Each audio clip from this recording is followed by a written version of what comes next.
Hey everybody, it's Mark Wisniewski. I just want to start out by letting you know that I am siding with the plaintiff in this case. I have to apologize to the defendant right off the bat because she made a great point in her argument which really made me think about how to proceed and almost changed my mind about the whole thing. She said that the red AIDS stickers were affixed in a way that did not associate them with any identifying information, so the dental office was in compliance with the HIPAA regulations. As I said, this really is a good point. If the charts do not have the patient's names on the outside of them, then even if someone happens to see the sticker when they are not supposed to, they cannot associate that information with a person. So I took a look at the HIPAA disclosure regulations and how they have been interpreted since the law was passed in 1996. PHI is any information that can be used to identify an individual that was created, used, disclosed in the course of providing healthcare services. Any information is just that, any information. Since this definition is so very general and broad, it allows for interpretation and is not limited to those things that we might automatically think of.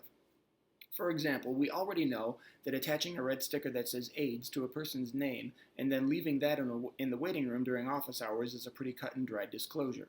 However, simply omitting the name from the outside of the chart, as the defendant claims was done, and keeping the charts in an area behind the front desk, as I assume was done, still allows for some incidences of what is termed accidental disclosure. A general practice of flagging charts that can be seen from the patient side of the desk, if one was to simply look while standing at the desk, provides opportunity for people to see the charts and then associate those charts with patients. Let's say a patient in the waiting room notices the AIDS sticker on a chart that is next to hers and then sees the hygienist grab two charts together and then call two patients from the waiting room. If one of the charts had a flag and the other didn't, then the person who does not have AIDS can safely assume that the other person who was in the waiting room with them does. Now, what if the other person in the waiting room was an acquaintance or was a neighbor and has now learned that piece of information about that other person? That qualifies as an accidental disclosure, and I do not feel that the dental office has done their job adequately to prevent such things. This might sound far-fetched, but it really isn't. In fact, I am reasonably certain that any busy dental office that utilizes such flagging practices will eventually disclose somebody's private information in exactly this way. One of the bigger points to me is that the whole practice of red flagging these charts is entirely unnecessary. If the office has heightened concern about certain aspects of treating patients who have AIDS, they can still flag the charts in a discreet way. They can designate one specific area inside the folded chart where they mark the chart as belonging to an AIDS patient. If their concern is so high that they have been flagging these charts all along, it should not be difficult to get the office staff into the practice of checking in that one discrete location and then proceeding with their care according to their policy. Another big question, as my friend Tanya already alluded to in her jury discussion, is why? Why does the office need to flag these charts to begin with? In August 1987, the CDC published a document entitled Recommendations for Prevention of HIV Transmission in Healthcare Settings.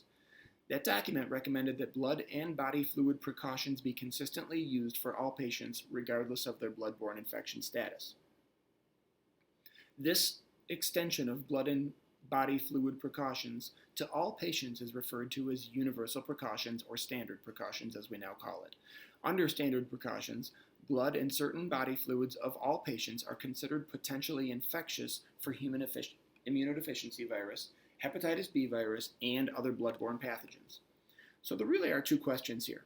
One is, why do the charts need to be flagged if the treatment of the patients by CDC infection control guidelines should be exactly the same as everyone else's?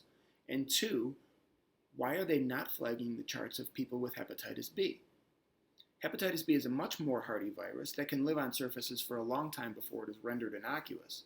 On the other hand, HIV, the virus that causes AIDS, is kind of fragile. It dries out and dies on surfaces very quickly, and as such, is much harder to get from somebody in a dentist's office. What I'm getting at here is that I think there is another reason. AIDS has a significantly more sinister reputation than hepatitis. Even in 2016, people still fear people who have AIDS and want to distance themselves from it. Now, don't get me wrong. I know that this case is about whether the dental office appropriately followed guidelines, and I know that we should not be collecting fines or awarding damages based upon how the office staff feels about people who have AIDS. But my point is this. The plaintiff is afraid that the sharing of her personal information could be damaging to her reputation and to people's perceptions of her character and her value as a human being. And the fact that the staff of the dental office went out of their way to flag her chart in a glaring, obvious and unorthodox way, and in a way that jeopardized her privacy, does much to legitimize her fear that the stigma is still very much alive. All right, that's it. Thanks.